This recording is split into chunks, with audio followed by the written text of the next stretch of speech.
దీన్ని stroke paint అంటారు.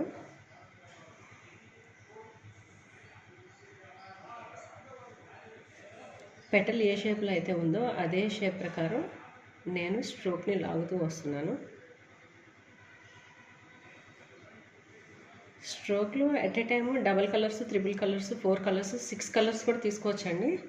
But నేను ఒక కలర్ అయినాక అనదర్ కలర్ ఎందుకు అప్లై చేస్తున్నానంటే షైనింగ్ రావడం కోసం. ఫ్యాబ్రిక్ కండిషన్ బట్టి పెయింట్ కూడా షైనింగ్ రావాలి, మనకి అపిరియన్స్ బాగా నీట్గా కనిపించాలి అంటే కనుక అబ్జాక్షన్ లెవెల్ ఎక్కువ ఉంటుంది. ఇది అందులోనూ లైట్ వెయిట్ శారీ అండి, 80 గ్రామ్స్ శారీ అంటారు కదా, ఆ టైప్ శారీ అనమాట. అసలు ఈ క్వాలిటీ ఇప్పట్లో దొరకడం కూడా చాలా కష్టం ఉంది.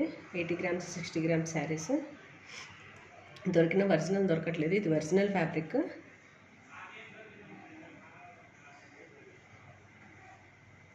స్ట్రోక్ చూడండి, స్టెప్ బై స్టెప్ చేస్తున్నాను నేను.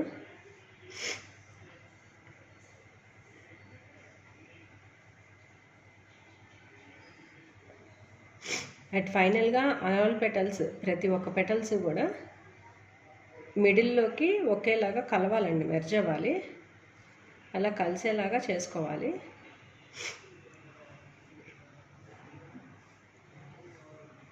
డ్రై అవ్వకూడదండి కలరింగ్ చేసుకునేటప్పుడు, డ్రై అవ్వకుండా చేసుకుంటూ ఉండాలి. బట్ ఎంత స్పీడ్గా స్ట్రోక్ చేయగలిగితే అంత, ఒకే వేలో వెళ్ళాలండి, ఎలా పడితే అలా వెళ్ళకూడదు. చేసినట్టు కూడా మనకి తెలియకూడదు. చూసారండి,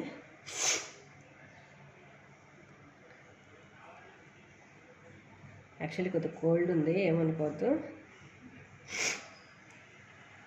సీజనల్ ఎఫెక్ట్.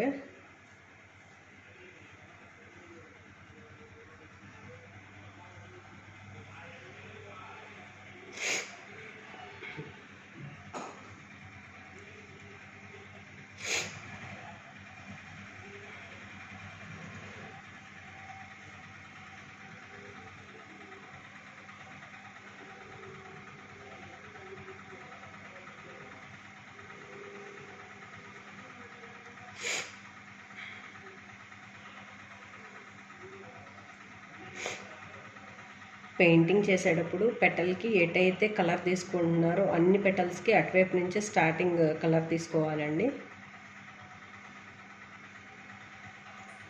ఓకేనా? చూడండి, వాళ్ళు వేసిన దానికి మనం వేసిన దానికి ఎంత వేరియేషన్ ఉందో. ఇది స్మూత్ వస్తుంది, ఫ్యాబ్రిక్లో ప్రింట్ వచ్చినట్టుగా వస్తుంది. ఇదేమో చాలా మందంగా ఉంది. వేరియేషన్ చూడండి ఒకసారి. కంప్లీట్గా అయినాక అనదర్ వీడియో చేసి పెడతానండి. Thank you.